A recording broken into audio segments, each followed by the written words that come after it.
विद्या भारती उच्च शिक्षा संस्थान द्वारा आयोजित राष्ट्रीय शिक्षा नीति 2020 से संबंधित इंटरव्यू सीरीज में आप सभी का स्वागत है। वी आर थैंकफुल टू माननीय Prakash ji, organising secretary, and माननीय रघुनंदन जी, joint organising secretary, Vidya Bharati उच्च शिक्षा संस्थान, for initiating dialogue and discussion on various aspects of NEP. Today we are going to discuss provisions of NEP and socially disadvantaged groups. इस कड़ी में आज हमारे साथ मौजूद हैं professor Mazhar Asif. Professor Asif teaches at centre of Persian and central Asian studies, school of language, literature and cultural studies, Jawaharlal Nehru university, new Delhi. He has been member of drafting committee for national education policy, Government of India. He has also been member of National Monitoring Committee for Education, MHRD, and he has been member of Executive Council, Jawaharlal Nehru University, New Delhi. You are most welcome, sir. Namaskar ji, namaskar. This interview will be moderated by Professor Pankaj Arora. Professor Pankaj Arora is faculty at Department of Education, University of Delhi. He is also member of National Education Policy Implementation Committee, University of Delhi. He has also been convener Undergraduate Curriculum Revision Committee 2019 of Delhi University. So over to you, Professor Arora. Thank you, Dr. Anish. Professor Mazhar Asif.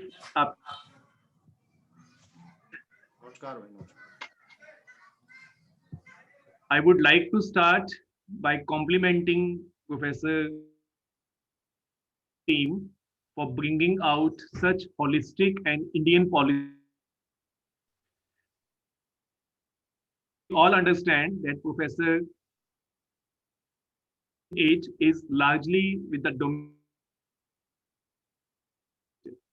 and being specialization. आपकी आवाज break कर रही है बहुत. आवाज नहीं है आपकी. मैं स्टार्ट करता हूँ. सर कुछ नेटवर्क इशू भी हो रहा है उस साइड में. नेटवर्क तो यार बिल्कुल ठीक दिखा रहा है मेरा. जी सर. मैं एक बार दोबारा. Yes sir.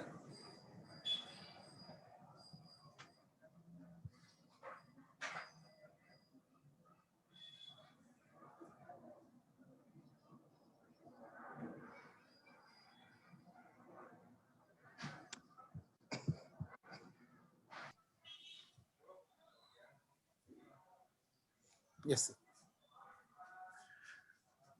First of all, I would like to compliment Professor Asif and his entire team on national education policy for bringing out such holistic and Indian policy for education.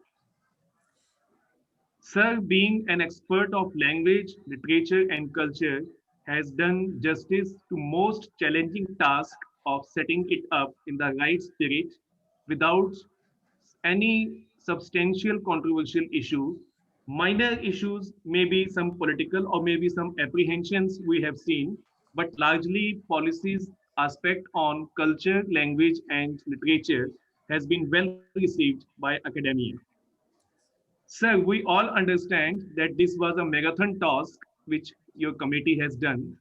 My first question to you, how do you see that education policy 2020 will transform higher education of India? Professor Pankaj Arora और अनीश जी को मेरा नमस्कार.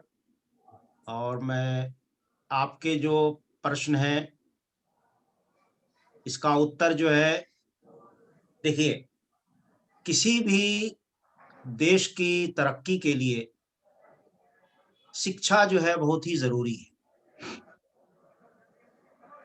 ऐसी शिक्षा that may based on knowledge and skill. Yani any education policy that is not based on knowledge and skill cannot be considered as a complete education. I would like to give one example how to differentiate between education and knowledge. Yes, sir. There was a professor who actually every day crossed the river. जब भी वो नाव पर बैठते थे, वो जो मल्लाह होता है उससे पूछते थे कि do you know what is political science. मल्लाह बोलता था सर मैं तो अनपढ़ आदमी हूँ, क्या बताऊं। Do you know what is philosophy, do you know what is mathematics, do you know what is chemistry. और बेचारा मल्लाह बोलता था कि भाई मैं तो जाहिल आदमी हूँ, सब क्या जानता। तो फॉर एवरी आंसर प्रोफेसर साहब should reply your life is useless. जब तुम पॉलिटिकल साइंस नहीं जानते हो, इकोनॉमी नहीं जानते हो, तो तुम्हारा जन्म बेकार है। What happened one day when he was crossing the river में जो है स्टॉर्म आ गया, तूफान आ गया और पानी जो है नाव में आने लग गया।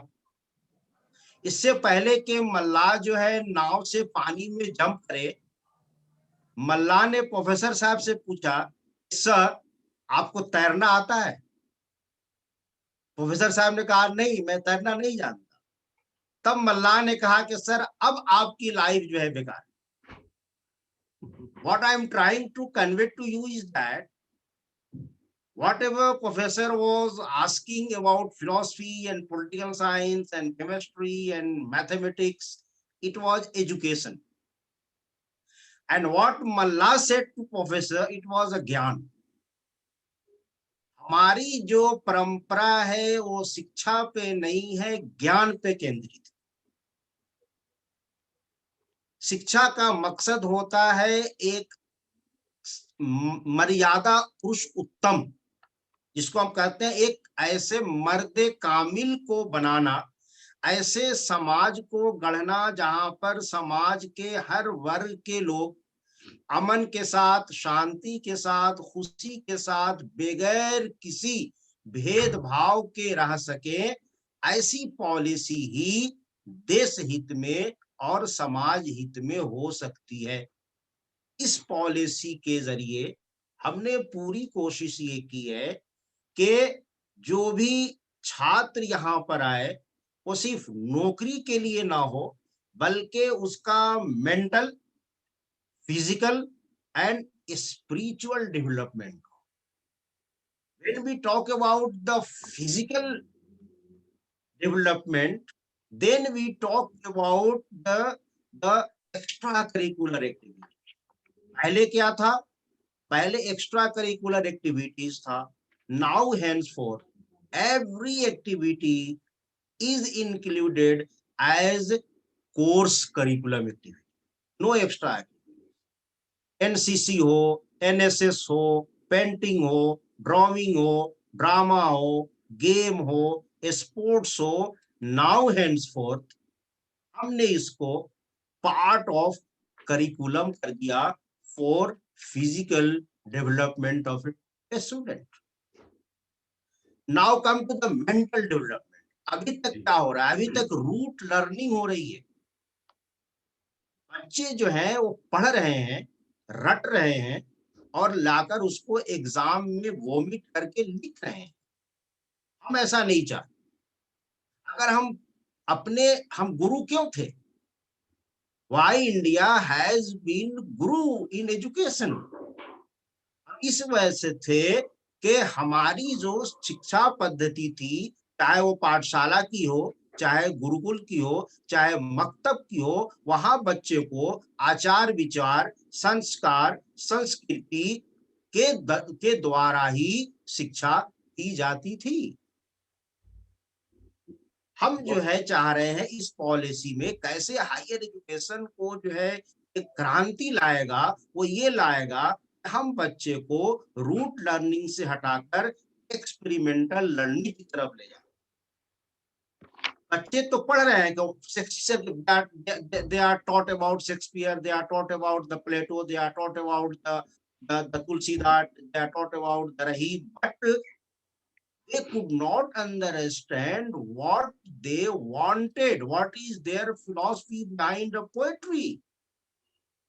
हम चाहते हैं कि ये रूट लर्निंग ना होकर एक्सपेरिमेंटल लर्निंग हो.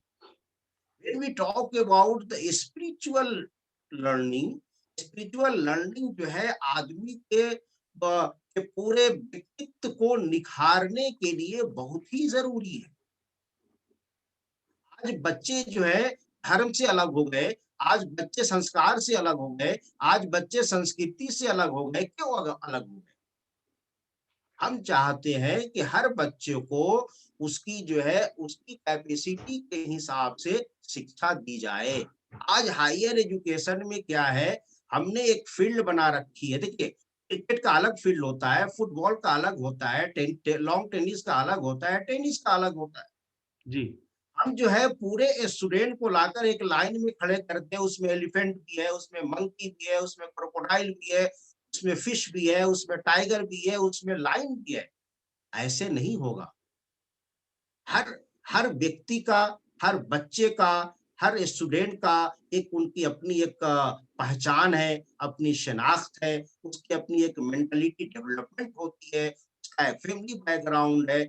हम चाहते हैं हर बच्चे को उसको जो है सब्जेक्ट चुनने का, उसको टीचर चुनने का, उसको स्कूल चुनने का, कब पढ़ेगा, क्या पढ़ेगा, क्यों पढ़ेगा, इसकी पूरी की पूरी आजादी.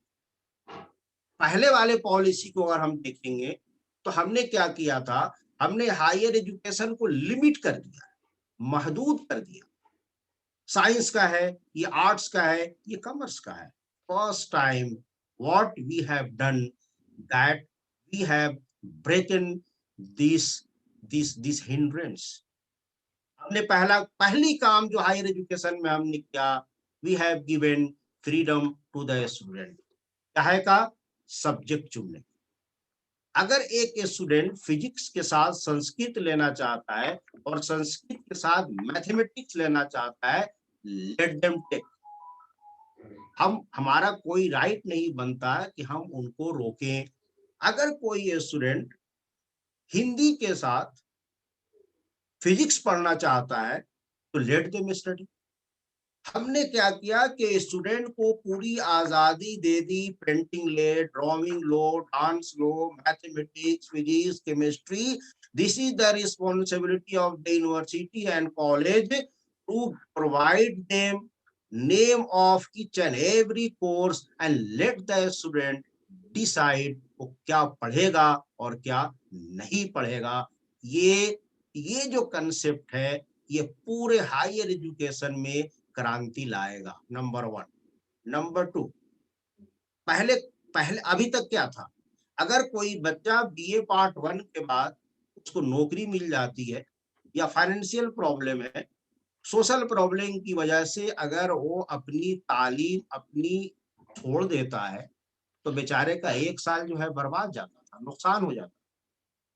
हमने कहा कि नहीं, अगर वो 1 साल किया है उसको आप डिप्लोमा दो, 2 साल बीए किया है सर्टिफिकेट दो, 3 साल बीए किया है उसको डिग्री दो, ताकि उसका जो 1 साल की जो मेहनत थी, लगन थी, वो बर्बाद ना हो और वो उसको यूटिलाइज कर सके. ये आजादी हमने दी. नंबर 3, हमने ये आजादी बच्चों को दी कि भैया तुम जब चाहो, when and how, now you can join. आप ज्वाइन कर सकते हैं 2 साल के बाद, 3 साल के बाद आप सेम कोर्स ज्वाइन कर सकते हैं एंड आप you can complete your degree. ये हमने आजादी दी स्टूडेंट को अंडर ग्रेजुएट के लेवल. हमने अंडर ग्रेजुएट को रीडिजाइन किया. 3 ईयर डिग्री, 4 ईयर डिग्री. जो बच्चे नौकरी में जाना चाहते हैं वो 3 ईयर के बाद they can quit. So those students who are interested in higher education, they want to proceed, उनके लिए हमने कहा let us have 4-year BA degree and after completing 4-year BA degree you have 1 year MA. ये MPhil जो है सिर्फ humanities में था, ये वेस्टेज ऑफ टाइम है. तो हमने क्या किया, हमने MPhil को ड्रॉप कर दिया. Now you directly can take admission in the PhD. यानी in brief I can tell you कि हम जो है ये विजन देख रहे हैं कि हर विश्वविद्यालय, हर यूनिवर्सिटी तक्षशिला और नालंदा की तरह हो, उसका इन्वायरमेंट इस तरह हो जहां ज्ञान की गंगा बहे, जहां छात्र अपने गुरु की संरक्षण में, अपने उस्ताद की रहनुमाई में, वो ज्ञान की गंगा में डूबकर अपने अपने चॉइस के हिसाब से मोती लाएं, हम मजबूर ना करें।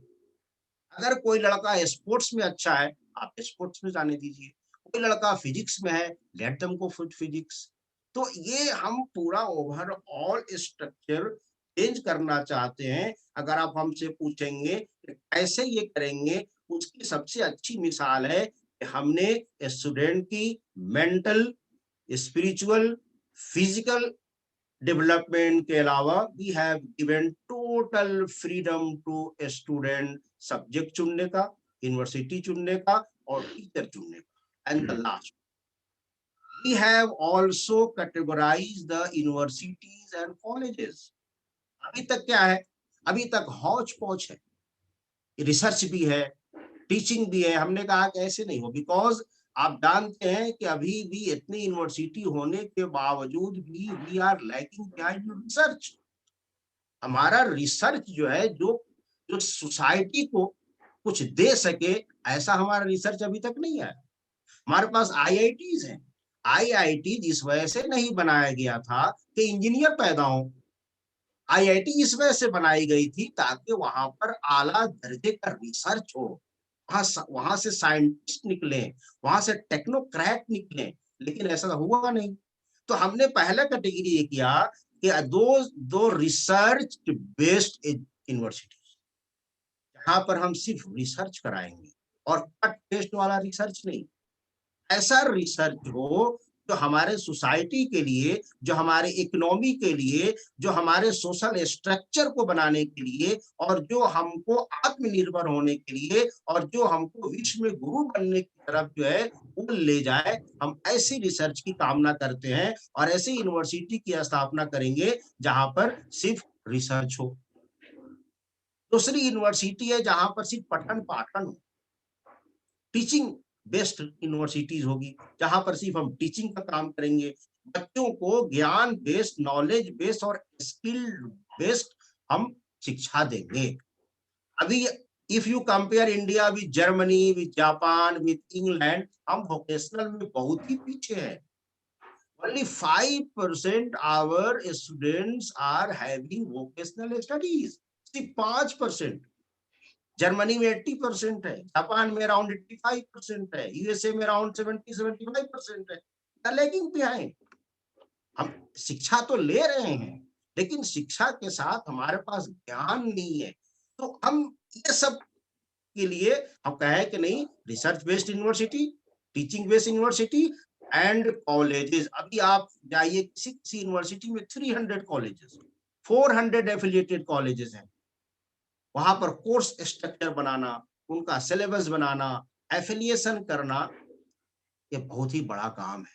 हमने ये प्रपोजल रखा है कि नहीं, henceforth आप 3 कैटेगरी बनाइए, research based, teaching based and degree giving autonomous colleges, ताकि वहां कॉलेज जो है अपने आप में डिग्री दे सके और हर कॉलेज ऑटोनोमस हो। और ऐसे कॉलेजेस हर डिस्ट्रिक्ट में, हर जो है ब्लॉक में गवर्नमेंट ऑफ इंडिया के पास प्रपोजल है कि वो खोलें।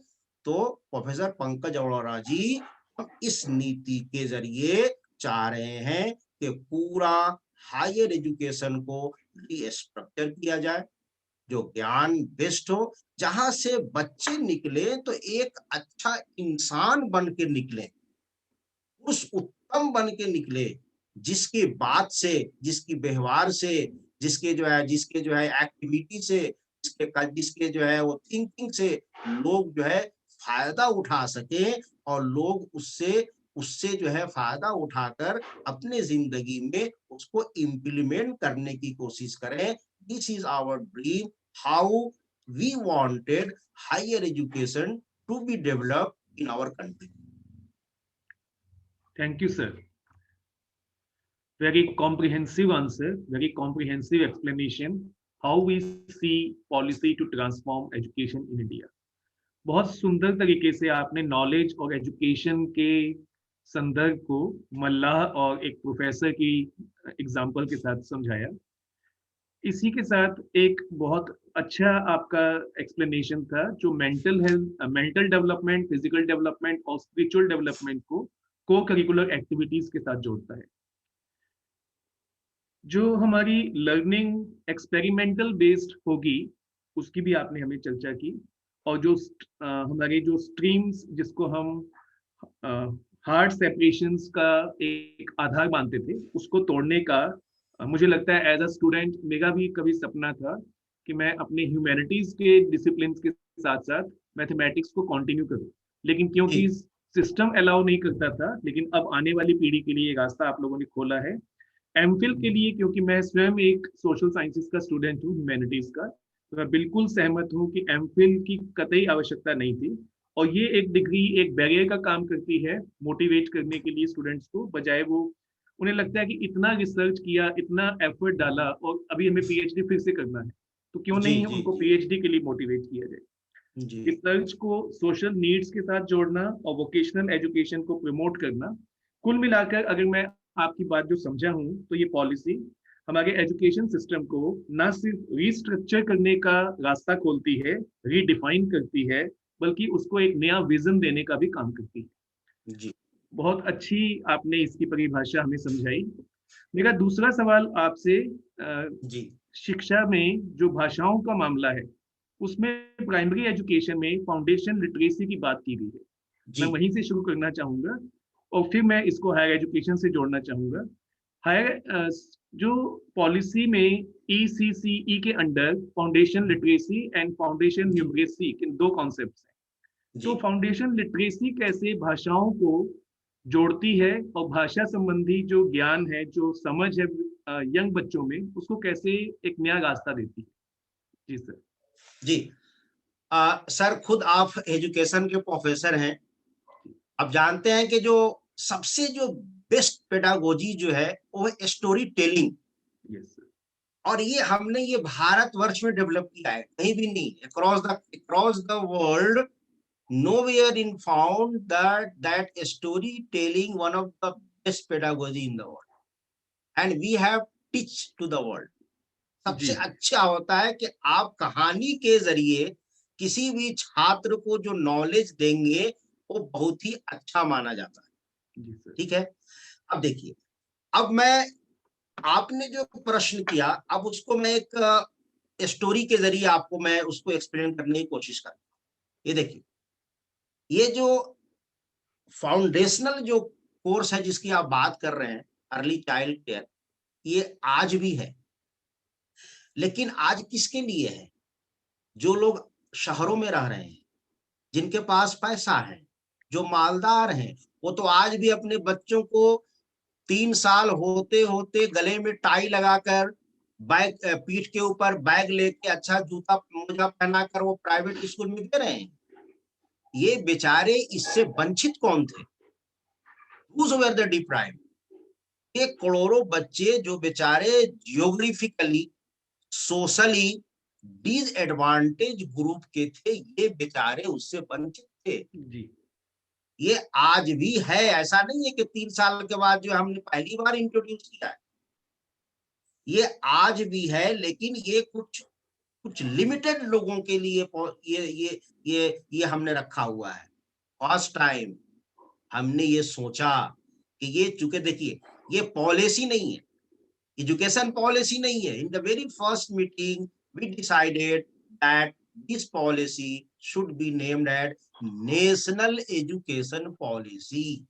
When we talk about the nation का मतलब है कि each and every citizen of India should be included in this policy.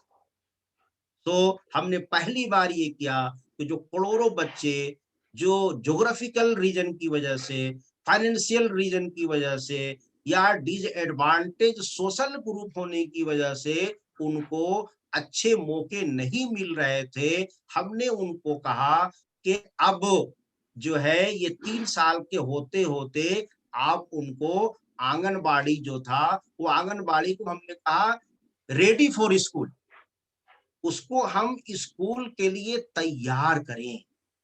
अब इसमें दो चीजें हैं प्रोफेसर साहब, एक है लिटरेसी और एक है न्यूमेरिकल। Yes. अब देखिए, मैं अपना एक उदाहरण आपको देता हूं। मैं एक स्कूल में गया, क्लास 6 का ये क्लासरूम था। मैंने जी, उनसे बहुत ही सिंपल प्रश्न किया था कि माय डियर स्टूडेंट, ये आप बताओ 1 केजी लोहे में और 1 केजी रुई में किसका वजन ज्यादा है?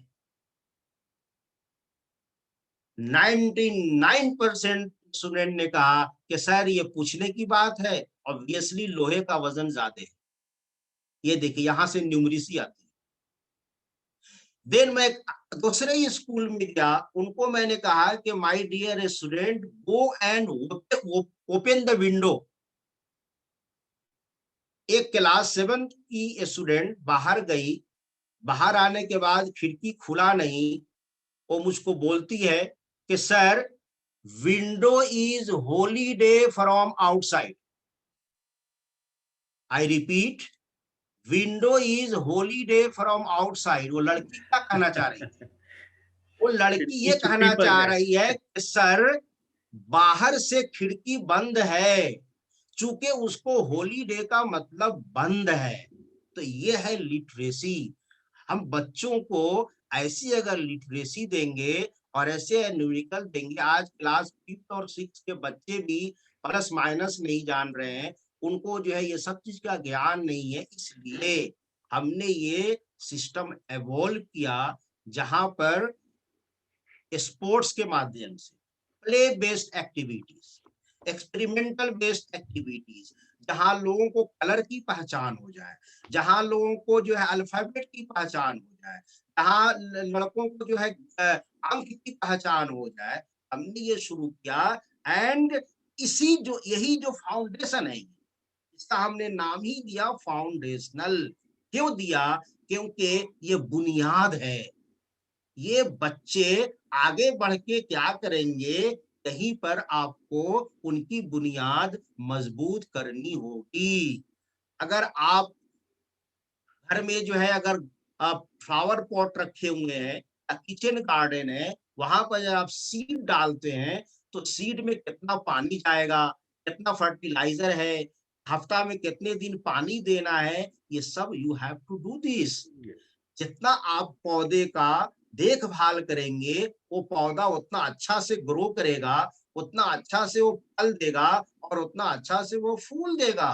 तो ये सब किसी भी स्टूडेंट की सबसे इम्पोर्टेंट लाइफ को अभी तक हम सोच नहीं रहे थे, जहां पर scientifically it has been proved that 80% of the mental development take place in this period. तो हमने कहा कि बच्चों को जो 3 साल के हो जाएं, उनको आप स्कूल के लिए तैयार कीजिए, उनको जो है आप स्कूल भेजिए। और यही नहीं, हमने ये कहा कि उनको जो है पूरा लंच का, और हमने पहली बार इंट्रोड्यूस किया कि आप एक ब्रेकफास्ट भी दीजिए। प्रोफेसर साहब, आप जानते हैं कि every year lakhs of students is dropped out from the schools, and is very painful. One of the most important reason is that they could not come to the school because financially they are very poor. वो सिर्फ school इस वजह से आते हैं ताकि उनको एक टाइम का खाना मिलता है। Is very painful.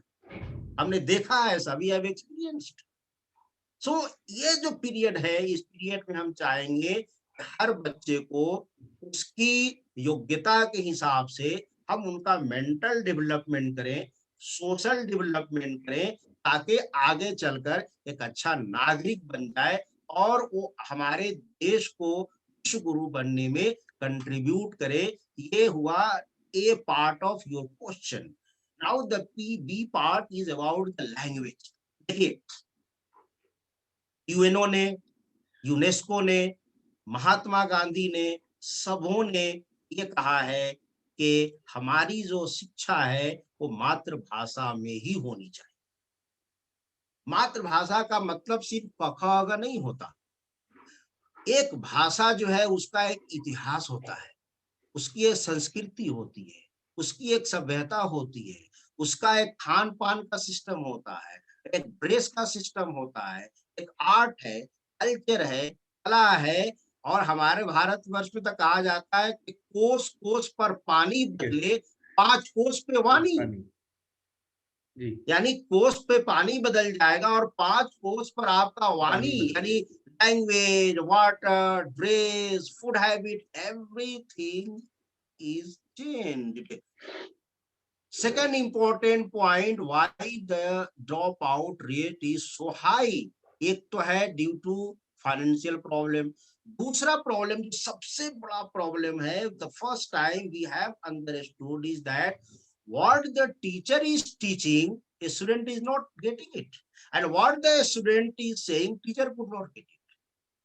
जो स्टूडेंट जो बोल रहा है वो टीचर को समझ में नहीं आ रही है, और टीचर जो बोल रहा है वो स्टूडेंट को समझ में नहीं आ रही है। क्लास में मजा नहीं आ रहा है, क्लास में इंटरेस्ट नहीं आ रहा है, इसलिए बेचारा बच्चा वो क्या करेगा, वो 1-2 क्लास के बाद स्कूल से ड्रॉप आउट हो जाता है। ये सिनारियो हमारे साथ था। देखिए, हम लोग भी बोरा कन्वेंट के पढ़े हुए हैं। बोरा कन्वेंट जानते हैं आप? नहीं सर, बताइए थोड़ा।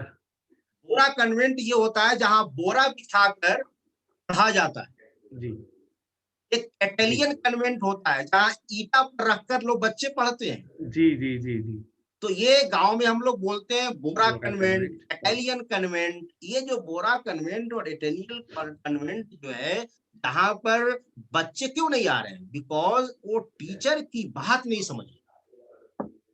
वो टीचर जो है उसको जो लोकल लैंग्वेज है, जो लोकल एटमॉस्फेयर है, उसमें बच्चों को समझा नहीं पा रहा है। एक फिर मैं आपको एक उदाहरण दूं कि कैसे जो है बच्चे को लोकल भाषा में, मातृभाषा में समझाया जा सकता है। एक शिक्षक जो है बच्चों को रिसाइकलिंग के बारे में समझा रहा है। देखिए, ये जो रिसाइकलिंग जो है ये हमारे भारतवर्ष में बहुत पुरानी चीज है, और हम किसी भी चीज को बर्बाद नहीं करते। अब इसका एक एग्जाम्पल एक टीचर अपनी से समझा रहे थे। ये है impact of local language and local culture. वो बोल रहा है बच्चों को कि देखो बच्चों, हम जो है कोई भी सामान को फेंकते नहीं है, बर्बाद नहीं करते हैं। उसका एग्जाम्पल अगर आप साइंटिफिकली दीजिएगा बच्चों को समझ में नहीं आएगा। वो कहता है अच्छा बच्चों देखो, तुम्हारी माएँ सूती का कपड़ा पहनती हैं। बच्चों ने कहा कि हाँ पहनती हैं। तो जो कपड़ा फटने वाला के बाद होता है तो कपड़े वो क्या करती हैं, तो बच्चे बोलते हैं कि हमको जो है हमारी माँ उसको सोने के लिए, बैठने के लिए बिस्तर बना देती हैं। अच्छा, वो फटने वाला है तो क्या करती हैं, बच्चे बोलते हैं कि सर उसको हम काट-काट कर रख लेते हैं और गोबर और मिट्टी से जो लीपा जाता है घर, लिपनी, उसको हम लेपनी बनाते हैं। अच्छा, उसके बाद क्या होता है? सर वो फटने वाला होता है तो हम उसके धागे को और कपड़े को निकाल कर वो जो चिराग होता है उसके ऊपर लगकर हम उसको आँख में लगाने वाला काजल बनाते हैं। नाउ यू सी, बहुत सुंदर जी। यू सी बहुत हाउ सुंदर। Recycling is taking place. हमने किसी चीज को बर्बाद नहीं होने दिया। कपड़ा था, हमने उसको जो है वो बैठने का बिस्तर बना दिया। बैठने के बिस्तर खत्म हुआ, हमने उसको जो है वो लिपना बना दिया। वो खत्म हुआ, हमने उसको आँख में बच्चों को लगाने के लिए काजल बना दिया। Now tell me, this example of recycling, can you see any across the world? कहीं नहीं मिलेगा। So what we want, हम यही चाहते हैं कि बच्चे को लोकल भाषा, लोकल नॉलेज, आर्ट्स, क्राफ्ट के बारे में हम उसको यहाँ पर कुछ-कुछ बताएं ताकि वो स्कूल जाने के लिए तैयार हो। इसीलिए ये फाउंडेशनल कोर्स है और रेडी फॉर स्कूल हमने उसका नाम दिया। जी।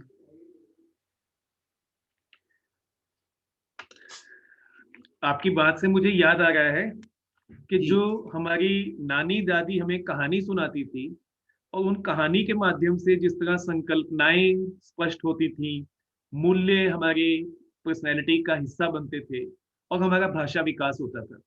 वो जी लोकल जी भाषाओं में, मदर टंग में ही सारा कार्यक्रम चलता था। आपने स्टोरी टेलिंग को एक बहुत इंपॉर्टेंट आर्ट और एक पेडागोजी के तौर पे जो समझाया, और उसको जो डिप्राइव्ड एंड डिसएडवांटेज सेक्शन के बच्चे हैं उनके साथ जोड़ा, ये वाकई ही बड़ा महत्वपूर्ण है समझना कि दादी नानी की कहानियां ही अब फाउंडेशन लिटरेसी का एक इम्पॉर्टेंट हिस्सा बनने जा रही हैं और जी फॉर्मल एजुकेशन का हिस्सा बनने जा रही हैं। आपने जो रिसाइकलिंग का उदाहरण दिया, तो मैं रिलेट कर पा रहा था कि ये तो हमारे जीवन का हिस्सा है। जी जी ये तो हमारी जीवन शैली में इतना रचा बसा हुआ है, बस उसको पहचानने की और वैज्ञानिक रूप से जोड़ने की आवश्यकता है, जो पॉलिसी उसका रास्ता खोलती है। टीचर और स्टूडेंट के बीच का गैप भाषा की वजह से जो गहराता जाता है, वो प्राइमरी एजुकेशन नहीं सर, मुझे लगता है हायर एजुकेशन में भी दिखाई देता है। जी जब जी जी बच्चा भारत के गांव से दिल्ली शहर पहुंचता है, जेएनयू और दिल्ली विश्वविद्यालय जैसे कॉन्वेंट यूनिवर्सिटीज में पहुंचता है, तो वो कहीं खो जाता है। तो अगर उसकी भाषा उसकी अपनी भाषा हो, तो ज्ञान की कमी, समझ की कमी नहीं है उसके पास, लेकिन भाषा एक सुविधा बनने की बजाय बाधा बनने का काम कर जाती है कई दफा। तो उसमें जी foundational literacy, mother tongue and regional languages का बहुत इंपॉर्टेंट रोल होगा। आपने बहुत अच्छे से हमें समझाया, बहुत धन्यवाद इसके लिए। सर, मेरा अगला सवाल है कि under national education policy, all the higher education institutions have been recommended to promote Indian languages, art and culture. Chapter 22 इसके ऊपर काफी डिटेल में बात करता है। जी जी जी मैं आपसे ये समझना चाहता हूँ कि इसमें कई चुनौतियां भी संभावित है। जैसे जी विश्वविद्यालयों में एक अजीब सी बेचैनी भी है। मैं, क्योंकि जैसे अनीश जी ने बताया कि मैं अपने विश्वविद्यालय में पॉलिसी इम्प्लीमेंटेशन कमेटी का हिस्सा हूँ, तो हमारी पॉलिसी इम्प्लीमेंटेशन कमेटी में भी ये चर्चा है कि हम कितना इससे कहीं विद्यार्थियों का लोड, किताबों का बोझ या ज्ञान का बोझ बढ़ तो नहीं जाएगा, और इसको हम भारतीय विद्यालयों में, महाविद्यालयों में कैसे हैंडल करें कि बिना कोई बोझ बढ़ाए हुए। हमारे पास एक कॉन्सेप्ट था mother Indian, modern Indian languages, MIL। अब हम जी जी MIL की जगह इंडियन लैंग्वेजेस की ही बात करना चाहते हैं, तो इसके जी ऊपर आपका क्या विचार है? देखिए, इसमें दो पार्ट है। जी। एक पार्ट कल्चर है, एक पार्ट लैंग्वेज। जी। देखिए, हमारी जो कल्चर है, इसको हम कहते हैं मैचलेस है, अतुलनीय है। If you compare our culture, our civilisation to other culture and other civilisation, what happened to them? either they have been wiped out from the surface or they have been renamed. Iqbal ने कहा है ना कि यूनानो, मिस्रो, रूमा सब मिट गए जहां से। बहुत बढ़िया। यूनान, ग्रीस, ग्रीस, रूमा, रोमन, रोम। मिस्र, इजिप्ट, जी। ये सब हमारे कंटेम्पोररी सिविलाइजेशन है। They are contemporary to our civilisation. आप जी देखिए, जी। यूनानो, मिस्रो, रूमा सब मिट गए जहां से, अब तक मगर है बाकी नामो निशा हमारा। We have been a living culture. आप अक्रॉस द वर्ल्ड कहीं भी चले जाइए, हमारे यहाँ जो 50,000 पहले जो परंपराएं, जो मान्यताएं थी, विदाउट एनी इंटरप्शन आज भी हैं। ये पहली कल्चर के बारे में ये बात आप समझ लें। दूसरी बात, हमारी जो कल्चर है और जो अब्राहमिक कल्चर है उसमें डिफरेंट है। व्हाट वी थिंक, हम ये सोचते हैं कि ईश्वर ने इस पृथ्वी पर जितनी भी चीजों का सृजन किया है वो हमारे भोग के लिए नहीं है। We are made for each other. हम एक बहुत दूसरे के पूरक हैं। जी। This is our thinking. What the Ibrahimic culture is thinking, उनका कहना ये है कि खुदा ने इस रूए जमीन पर जितनी भी चीजों की खिलकत की, बनाया, वो इंसान के भोग की वस्तु है। ये दो आप डिफरेंट देख लीजिए। जी। इसीलिए हमारे यहाँ पानी की, जंगल की, पत्थर की, जानवर की, हर चीज की रेस्पेक्ट होती है। हम रेस्पेक्ट करते हैं, डू रेस्पेक्ट, प्लांट की, एनिमल की, सब चीज की रेस्पेक्ट करते हैं।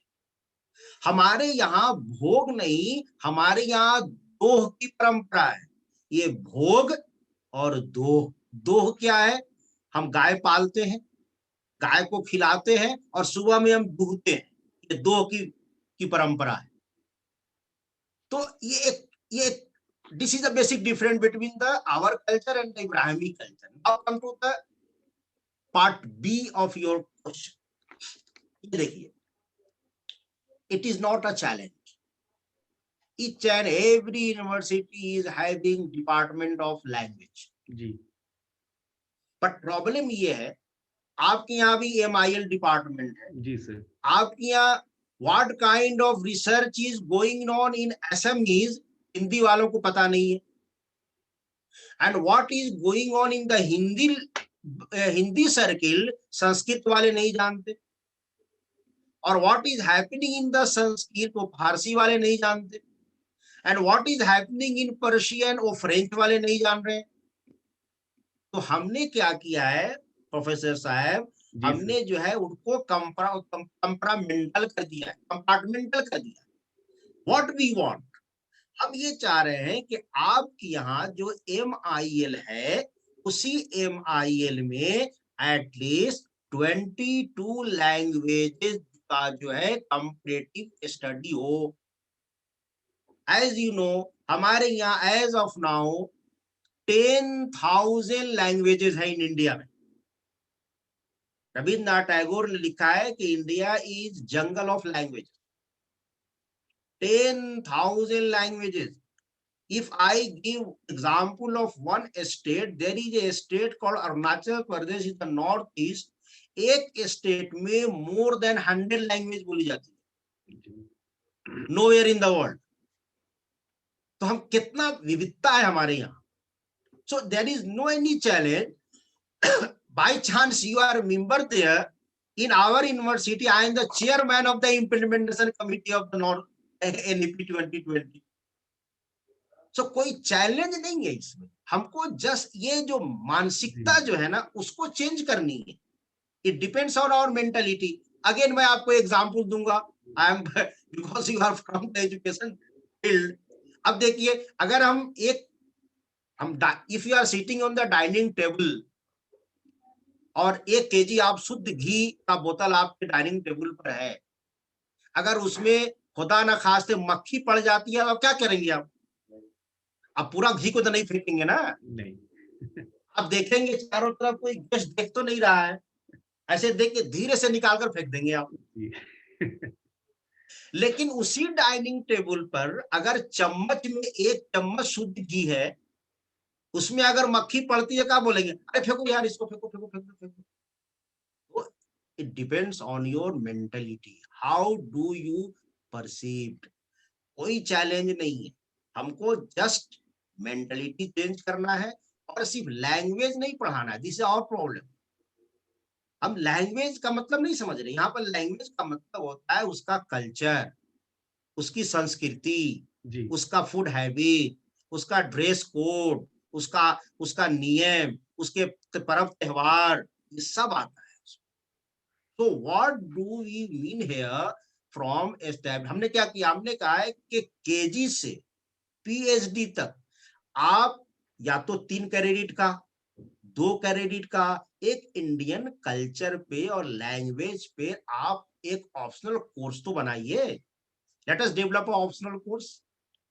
फॉर एग्जाम्पल, हमारे ये जो भाई अनीस बैठे हुए हैं, इज इन इकोनॉमिक्स। वहां पर इकोनॉमिक्स डिपार्टमेंट में 2 क्रेडिट का एक कोर्स ये डेवलप करते इंडियन कल्चर पे। वो कोर्स इंटरेस्टिंग अगर होगा, उनके स्टूडेंट खुद करेंगे, सर मैं पढ़ूंगा इसको। अच्छा, यू फॉरगेट अबाउट, हमने एनईपी में जो टीचर्स हैं उनको इतनी फ्रीडम दिया है कि वो अपने आप भी कोर्स डिजाइन करके और उसको ऑनलाइन कर सकते हैं। For example, there is a very good course design by a professor sitting in the Assam university. Yes, sir. that course is liked by Delhi University student. अब Delhi University के student has every right to ask that teacher, sir, you kindly share with us, and that is duty of that teacher share all his course to their students. तो ये एक challenge की तरफ से नहीं देखता हूं, बल्कि मैं देखता हूं to build up hub of knowledge. एक दिल्ली यूनिवर्सिटी में, एक जेएनयू में एक डिपार्टमेंट हो जाए जहां पर लैंग्वेज एंड कल्चर का डिपार्टमेंट हो, जहां फॉर एग्जाम्पल भोजपुरी कल्चर हो, मैथिली कल्चर हो, उड़िया कल्चर हो, तमिल कल्चर हो, तेलुगु कल्चर हो, मणिपुरी का कल्चर हो, राभा कल्चर हो। इससे क्या होगा? इंटीग्रेशन होगा। वीक वीक जो है, अभी भी लोग जो है, बहुत सारे लोग सोचते हैं कि मणिपुर और यहाँ जो इंडिया के बाहर है, अभी भी लोग हैं। There are so many people who think नहीं वो तो इंडियंस के नहीं है। अरे भैया, उनको how to bring them in the mainstream. आप अपने यूनिवर्सिटी में मणिपुरी का डिपार्टमेंट नहीं खोलेंगे, आप जो असमीज का नहीं खोलेंगे, आप जो है बांग्ला का नहीं खोलेंगे, आप पंजाबी का नहीं खोलेंगे, आप उड़िया का नहीं खोलेंगे, तो कैसे वो आएंगे? हमारे प्रधानमंत्री ने कहा है कि each and every Indian university should be a mini India. Cultural exchange हो, वो जो वार्ता हो, हम एक दूसरे को समझे। तो मेरे हिसाब से what I think it is not a challenge, but it is opportunity given to us to develop a center where not only language, not only culture, the entire history and traditional must be taught there, and we can also design 4 credit or 3 credit courses, and that course should be so interesting that so many a student is ready to take it. So it is a not a challenge, but I think it is it would be the hub of knowledge for each and every university. Very right, sir. I think this is a perspective which make all the difference. You look it as a challenge or you look it as an opportunity.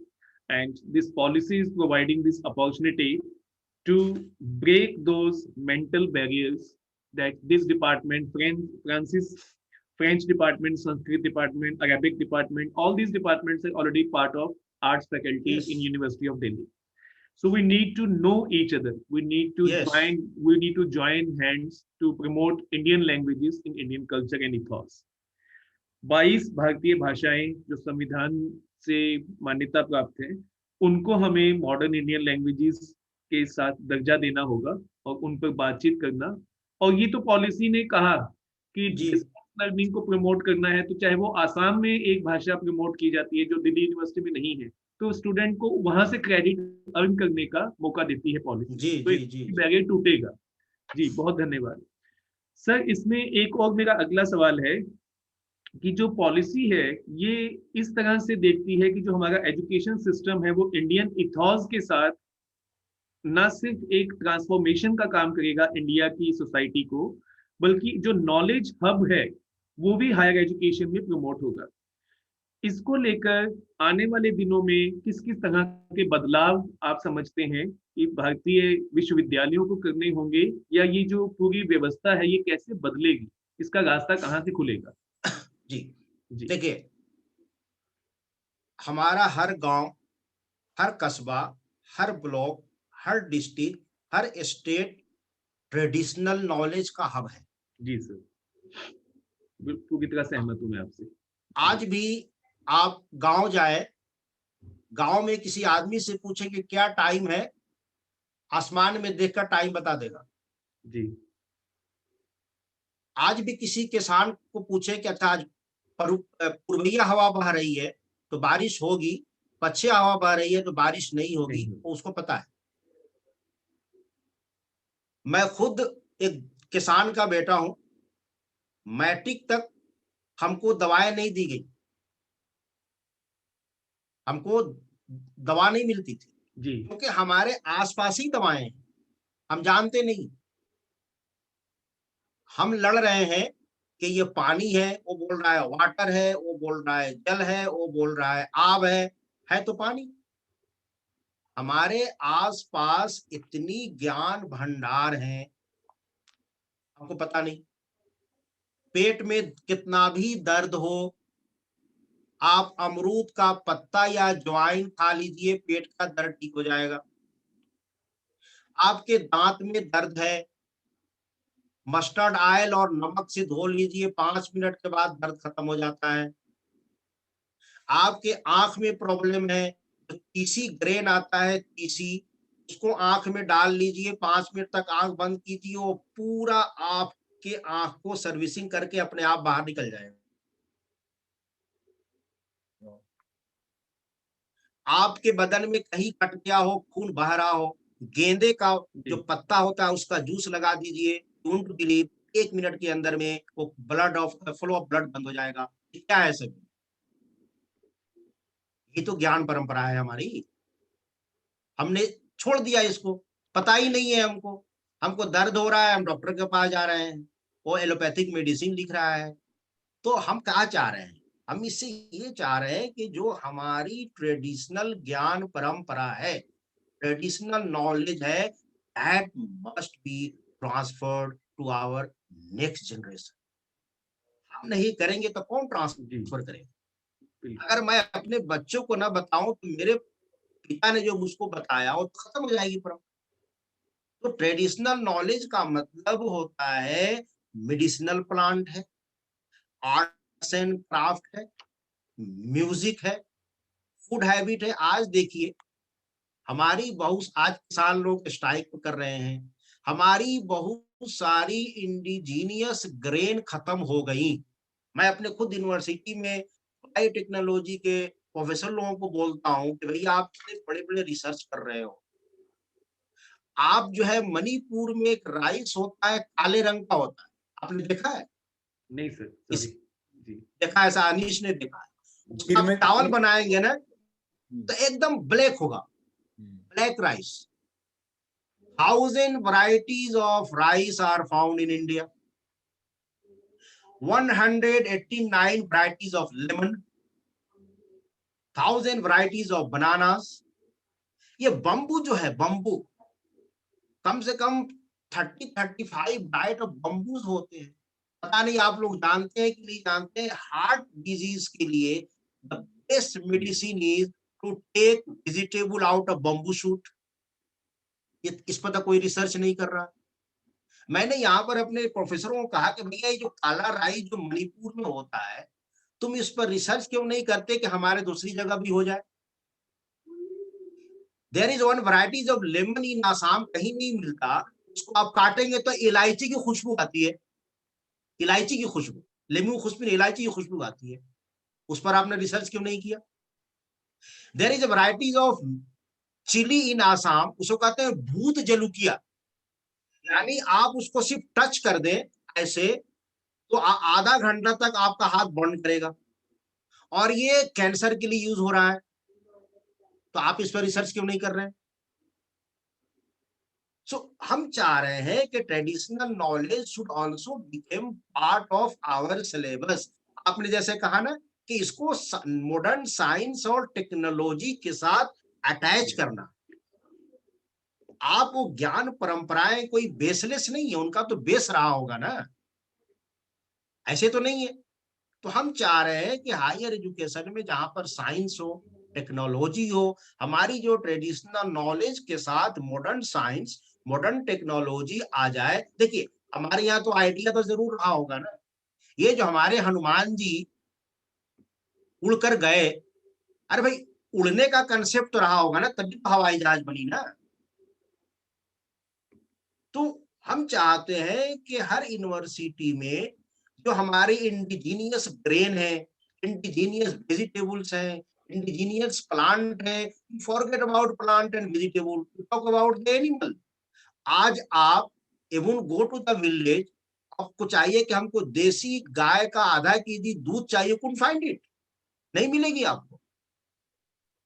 आप Bihar UP में जाइए, जो local गाय थी खत्म हो गई, सब कोई वो जर्सी रख रहा है, सब कोई हाइब्रिड रख रहा है। ये जो हमारी indigenous grain, indigenous plant, indigenous जो है हमारी जो है वो इंडिजीनियस जो है फ्लावर्स, ये इंडिजीनियस एनिमल्स, इसको हाउ टू प्रिजर्व इट, उसका प्रिजर्व करने का एक ही तरीका होगा कि हम यूनिवर्सिटीज में जहाँ पर हायर एजुकेशन कर रहे हैं, जहां पर रिसर्च है, ट्रेडिशन को मॉडर्न साइंस एंड टेक्नोलॉजी के हिसाब से कर कर हम उसको आगे बढ़े, that we want from this policy. Absolutely sir, हमारे जो प्रदेश, क्षेत्र, ग्राम, जिला ज्ञान के भंडार हैं और भारतीय परंपराओं के जो Indian herbs and medicinal plants हैं, उनका जीवन उपयोगी ज्ञान को विस्तार देने का एक ही माध्यम है कि उसको शिक्षा से जोड़ा जाए और आने वाली पीढ़ियों को उससे अवगत करवाया जाए, उससे उसकी जानकारी दी जाए। आज जो युवा पीढ़ी है वो 21वीं सेंचुरी में scientific, robotic science and artificial intelligence की बात कर रही है।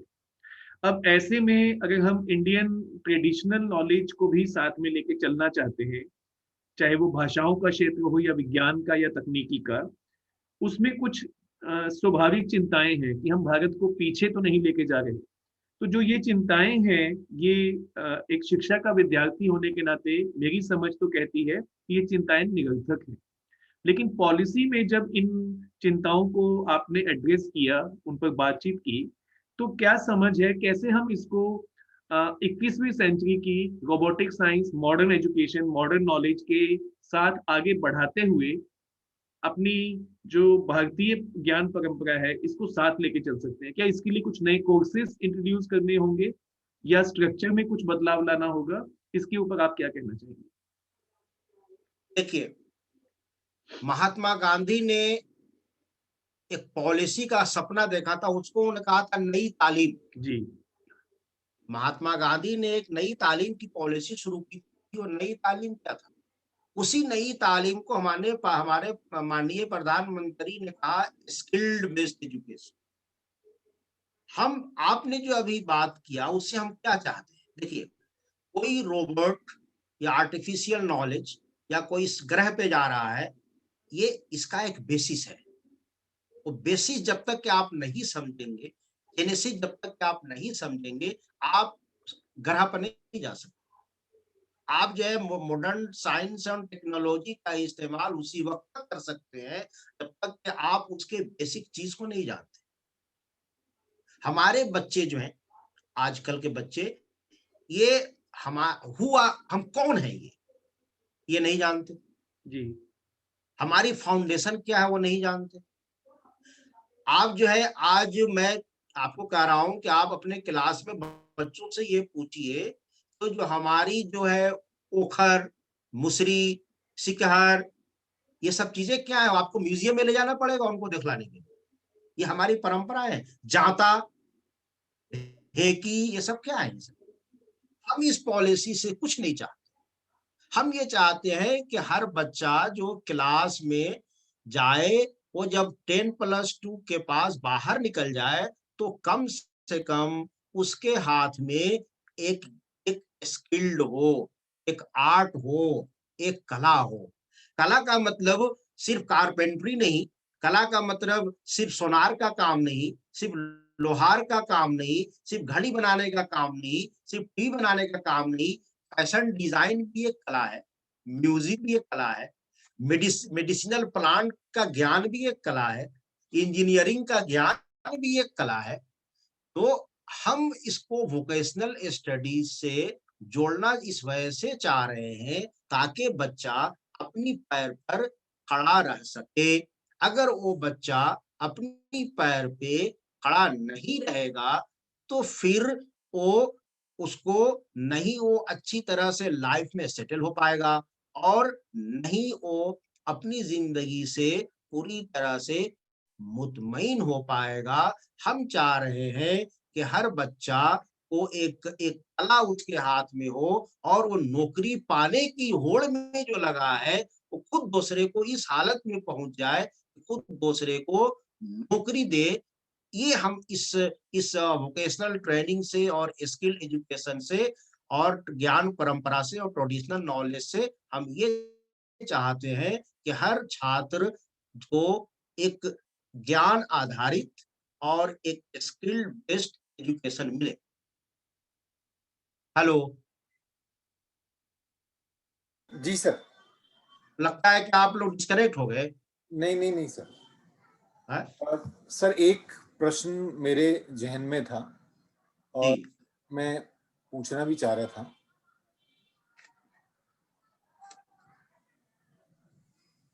जी पूछिए।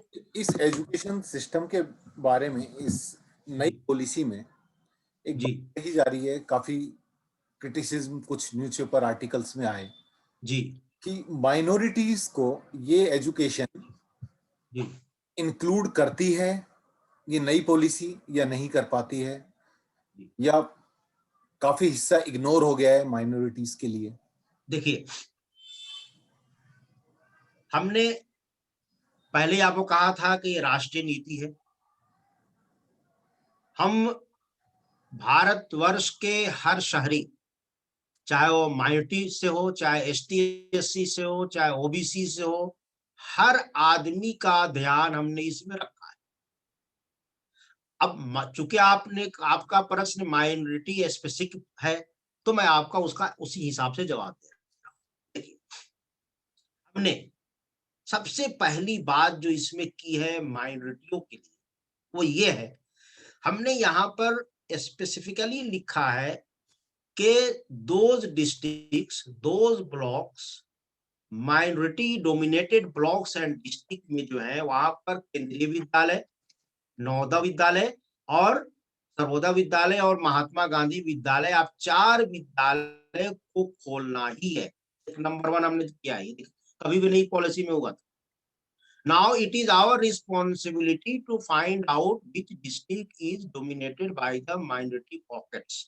वहां पर एक केंद्रीय विद्यालय, एक नवोदय विद्यालय खोलना ही पड़ेगा, नंबर 1। नंबर 2, हमने कहा कि those student coming from marginalised class, economically marginalised class, weaker section of the society, उनको आप शुरू से ही फेलोशिप, स्कॉलरशिप का इंतजाम करेंगे, ताकि वो बच्चा दूसरे बच्चे के मुकाबले में अपने आप को एजुकेशनली, सोशली अपलिफ्ट कर सके। नंबर 2। नंबर 3, जो हमने खासकर माइनॉरिटीज स्टूडेंट के लिए किया, देखिए अभी माइनॉरिटीज के लिए जो मौलाना आजाद फेलोशिप के अलावा बहुत सारे फेलोशिप अभी चल रहे हैं। ये हम बेसिक की बात कर रहे हैं, जहां पर बच्चे जब तक कि उसकी बुनियाद नहीं होगी, यूनिवर्सिटी में कहां से आएंगे। माइनॉरिटीज के बच्चे और वीकर सेक्शन के बच्चे तो स्कूल से ही ड्रॉप आउट हो जा रहे हैं ना, that's why they are not coming for higher education. हम ये इसको बंद करने के लिए हमने ये स्पेसिफिकली, अगर आप पॉलिसी पढ़ेंगे, वहां पर माइनॉरिटीज के लिए, वीकर सेक्शन के लिए, सोशली डिसएडवांटेज ग्रुप के लिए, गर्ल्स के लिए एवं ट्रांसजेंडर्स के लिए भी हमने उस पॉलिसी में बहुत सारे रिकमेंडेशंस की हैं। सो ये एप्रीहेंशन आपका कि हमने, देखिए ये पॉलिसी है सबों के लिए है, ये इंक्लूसिव पॉलिसी है, ये हम किसी को बांट नहीं रहे, लेकिन चूंकि जो सोशली इकोनॉमिकली डिसएडवांटेज ग्रुप है, उनके लिए हमने स्पेसिफिकली वहां पर बहुत सारे रिकमेंडेशन किया है। इसमें एस्टेब्लिशमेंट ऑफ स्कूल्स हो गया, फेलोशिप हो गया, प्लस उस लोकेलिटी में स्कूल की इस तरह से आप स्थापना करें, कायम करें, ताकि बच्चों को या बच्चियों को ज्यादा दूर चलना न पड़े। नंबर 3, उस डिस्ट्रिक्ट में, जैसे कि अपने आप ये पहले भी आपको कहा कि autonomous college, each and every district में एटलीस्ट 1 ऑटोनोमस कॉलेज जो दीजिए वो होना चाहिए, जहां पर आपको आप माइनॉरिटीज के हों या वीकर सेक्शन को हो, सभी बच्चों की पढ़ाई वहां पर की जा सके। नंबर 3 पॉइंट जो आप नहीं कह पाए, मैं अपनी तरफ से कह रहा हूँ, बहुत सारे जो माइनॉरिटीज हैं, खासकर मुस्लिम माइनॉरिटीज, वो ये कह रहे हैं, क्योंकि मैं बहुत जगह जा रहा हूँ, लोग हमसे पूछ रहे हैं कि इसमें उर्दू के लिए क्या किया। ये देखिए, उर्दू जो है ये हमारी इंडियन लैंग्वेज है, ये इंडिया में डेवलप्ड हुई है। उर्दू और हिंदी में फर्क इतना है कि उर्दू को मैं अभी जो बोल रहा हूँ, इसको पर्शियन अल्फाबेट में लिखेंगे तो उर्दू हो जाएगा, और देवनागरी में लिखेंगे तो हिंदी हो जाएगा, बस इतना ही फर्क, अल्फाबेट का फर्क। उर्दू जो है अंदर 22 लैंग्वेजेस जो है ऑफिशियली उसमें आती है। तो जहां पर हिंदी की बात होगी वहां उर्दू आएगी, जहाँ तमिल की बात होगी वहां उर्दू आएगी, जहाँ तेलुगु की बात होगी वहां उर्दू आएगी। तो हमने उर्दू को 22 लैंग्वेज में ही कंसीडर किया है और उर्दू का डेवलपमेंट जैसे कि अदर लैंग्वेज का डेवलपमेंट हुआ है उसके हिसाब से ही होगा। तो इसमें कोई एप्रीहेंशन नहीं होना चाहिए। हम तो हर लैंग्वेज, यहाँ तक के we are talking about those language जिनका कोई 5 या 10 बोलने वाले हैं, वो भी हमारी परंपरा है, वो भी हमारी विरासत है। उस लैंग्वेज को भी प्रोटेक्ट करना, उस कल्चर को भी प्रोटेक्ट करना, इट इज आवर रिस्पॉन्सिबिलिटी। आप जानते हैं कि अभी तक हम लोगों ने मोर देन 4000 लैंग्वेज हमारे खत्म हो गए, डेड हो गए, मर गए, क्योंकि हमने बचा नहीं पाया उनको। तो ये हमारी responsibility and being a from minority communities, I want to assure all of you कि प्लीज यहाँ पर हमने ये राष्ट्रीय पॉलिसी है, राष्ट्र की बात करती है, हर आदमी की बात करती है। पहले ही मैंने आपको बताया कि ऐसी पॉलिसी है जहां पर बगैर किसी डर के, बगैर किसी डिफरेंसेस के हर आदमी को खुशी और अमन और शांति के साथ रहने की जो हक है, जो राइट है, ये पॉलिसी उस तरह बात करती है। हर इंसान को जो है एक इंसान के रूप में देखती है, जिसके बदन के किसी भी पार्ट से किसी इंसान को तकलीफ ना हो, तभी हम कहेंगे कि यस ये एजुकेटेड है और ये अनएजुकेटेड है। अब फर्क यही करते हैं ना। कोई आदमी ऑक्सफोर्ड का भी पढ़ा हो, अगर उसका बिहेवियर अच्छा नहीं, बोलते हैं अरे जाहिल है, पढ़ा लिखा जाहिल है। कोई आदमी अगर पढ़ा लिखा भी नहीं है लेकिन उसका बिहेवियर, उसका कैरेक्टर, उसका मैनर जो है अच्छा है, हम कहते हैं देखो यार ये तो पढ़ा लिखा नहीं है फिर भी अच्छा है। तो ये हम चाह रहे हैं इस पॉलिसी के हर बच्चा जो हिंदुस्तान में जन्म ले रहा है, केजी से लेकर पीएचडी तक, उसको संपूर्ण विकास, मेंटल, फिजिकल, स्पिरिचुअल डेवलपमेंट हो और आगे चलकर वो अच्छा इंसान बने, आगे चलकर वो अच्छा शहरी बने और हमारे भारतवर्ष को गुरु बनने में, आत्मनिर्भर बनने में अपना योगदान दे। हम इस पॉलिसी से चाहते हैं। बहुत सुंदर आपने जो शंकाएं हैं माइनॉरिटी लिंगुअल ग्रुप्स की उसको एड्रेस किया। और ये वाकई इंपॉर्टेंट है समझना कि एजुकेशन पॉलिसी इंडिया की है, किसी सरकार की नहीं है, किसी पॉलिसी निर्माताओं तक सीमित नहीं है। ये भारतीय जनमानस के संवेदनाओं को, भावनाओं को, भाषाई अधिकारों को पूरा सम्मान करते हुए उनको आगे बढ़ाने की बात करती है। आज के इस इंटरव्यू की श्रृंखला में मेरा आखिरी सवाल आपसे कि हम 21st सेंचुरी में, जैसे मैंने पहले भी कहा, चल रहे हैं और आज हम ग्लोबल वर्ड एंड यूनिवर्सलिज्म जैसे वैल्यूज को प्रमोट करने की बात कर रहे हैं। इस कॉन्टेक्स्ट में what is your understanding on learning of Indian languages over French and Spanish and other international languages? How do you think these can be received by the young people?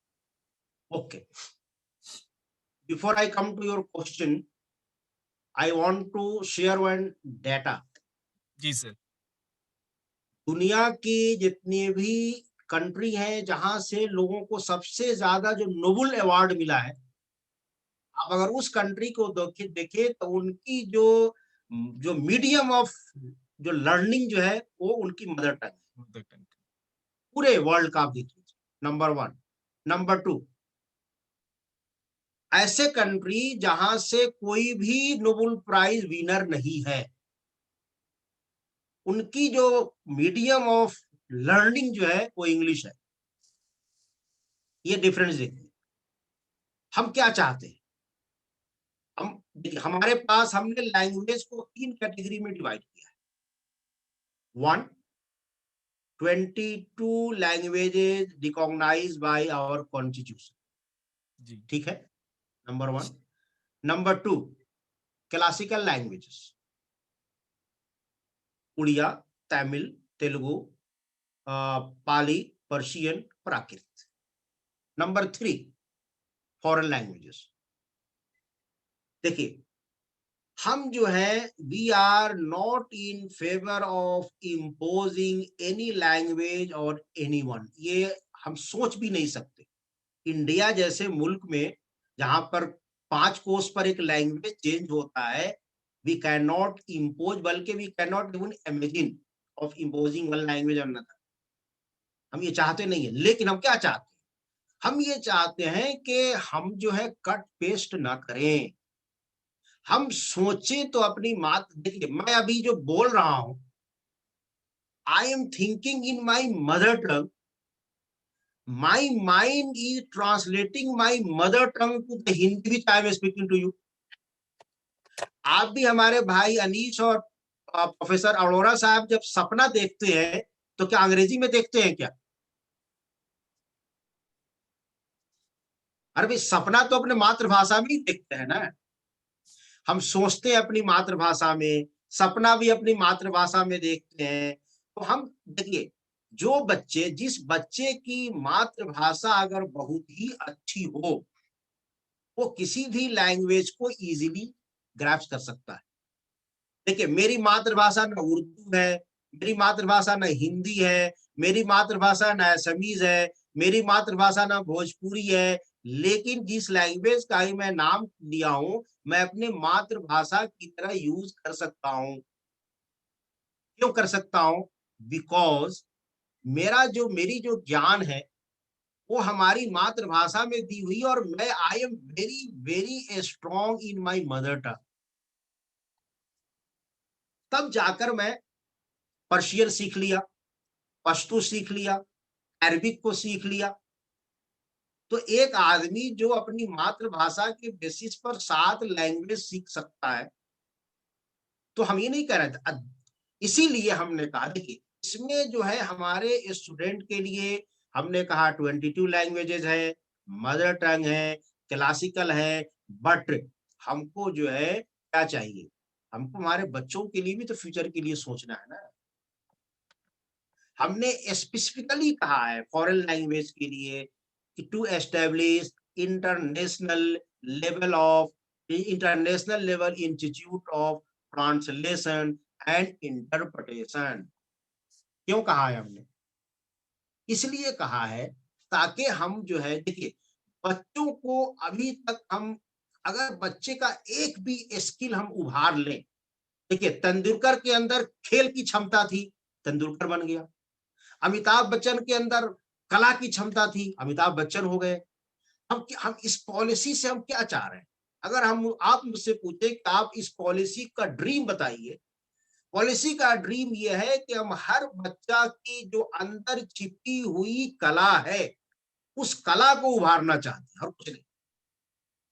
वो कला अगर निखर जाए, वो बच्चे की कला अगर बाहर आ जाए, या तो उसका कम्युनिकेशन स्किल उसका अच्छा कर दीजिए, या उसका जो है वो थिंकिंग स्किल अच्छा कर दीजिए, या उसका कोलैबोरेटिंग स्किल अगर अच्छा कर दीजिए। अगर उस कोलैबोरेशन में बहुत अच्छा है तो 50 मल्टीनेशनल कंपनी में काम कर सकता है। अगर उसका कम्युनिकेशन स्किल आपने डेवलप कर दिया, he can become big orator. अगर उसका जो है वो क्रिटिकल थिंकिंग अच्छा कर सकते हैं, वो क्रिटिकल आदमी बन सकता है। सो हम जो है इस पॉलिसी से, हम ये नहीं चाह रहे हैं कि हम इम्पोज करें, we want to impose Hindi, no, not at all, but we want that ये जो हर चीज में जो इंग्लिशनाइजेशन है, हम अंग्रेजीकरण के खिलाफ। ये जो एक थिंकिंग हो गई है कि वो आदमी अंग्रेजी में बोलेगा तभी अच्छा स्कॉलर होगा, अंग्रेजी में लिखेगा तभी अच्छा राइटर होगा, अंग्रेजी में सोचेगा तभी अच्छा थिंकर होगा। हम इस मानसिकता को खत्म करना चाहते हैं।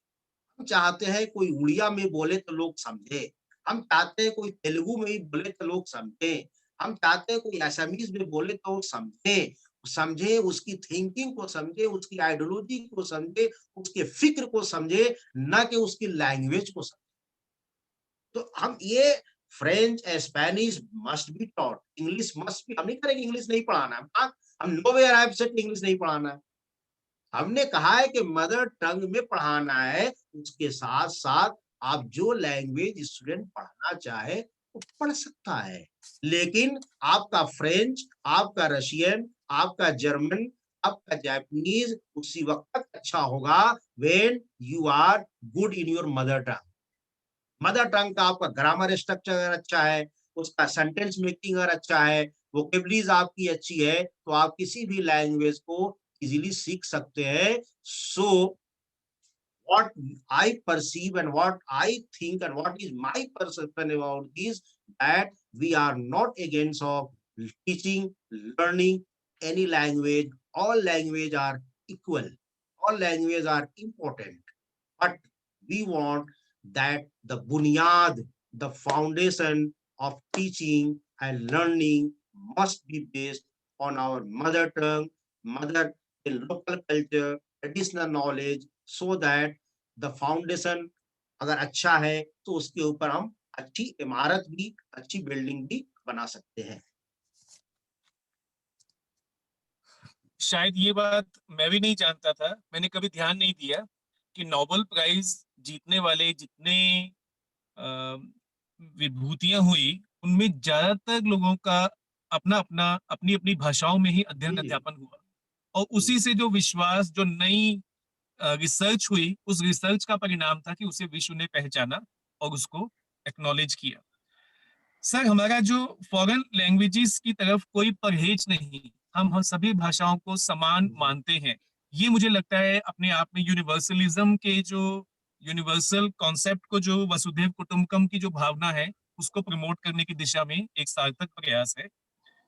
जो हमें आवश्यकता है वो है कि हम भाषाओं के महत्व को समझें, ना कि भाषाओं की एक हेजमनी खड़ी कर दें कि इंग्लिश भाषा में पढ़ा जाएगा तभी वो सार्थक होगा और विकास का अ, उसका रास्ता खुलेगा। आपने फाउंडेशन लिटरेसी के प्राइमरी स्कूल एजुकेशन के कॉन्सेप्ट से लेकर हायर एजुकेशन इंस्टीट्यूशंस तक लैंग्वेजेस, कल्चर और लिटरेचर के संदर्भ में जो भ्रांतियां बहुत सारे विश्वविद्यालयों में चल रही हैं, बहुत सारी संस्थाओं में चल रही हैं, उनका रास्ता कैसे खुलेगा, कैसे उसको हम आगे बढ़ा सकते हैं, इसके लिए एक मार्गदर्शन दिया। विद्या भारती का जो ये प्रयास है कि इस तरह के मिथ और मिसकॉन्सेप्शंस को एड्रेस किया जाए, अनअटेंडेड नहीं छोड़ा जाए, उसी प्रयास की श्रृंखला में आज आपका हमारे साथ जुड़ने के लिए हम बहुत बहुत आभारी हैं। मुझे पूरा विश्वास है कि ये जो आपने इतनी आसानी से और भारतीय उदाहरणों के साथ, भारतीय संदर्भों के साथ जो बात समझाई, इसका जितना प्रचार प्रसार हम कर सकेंगे, उससे ये हायर एजुकेशन इंस्टीट्यूशंस में कल्चर, लैंग्वेज और जो लिटरेचर है, उनको भारतीयकरण में मदद मिलेगी। आपका बहुत बहुत धन्यवाद, बहुत बहुत बहुत आभार। बहुत धन्यवाद आप लोगों का भी, आपने हमको मौका दिया ताकि मैं अपनी फीलिंग आपके साथ में शेयर कर सकूं, और इसके लिए मैं आप लोगों का बहुत बहुत धन्यवाद देता हूं। धन्यवाद, नमस्कार। अनीश जी, आप कुछ कहना चाहेंगे?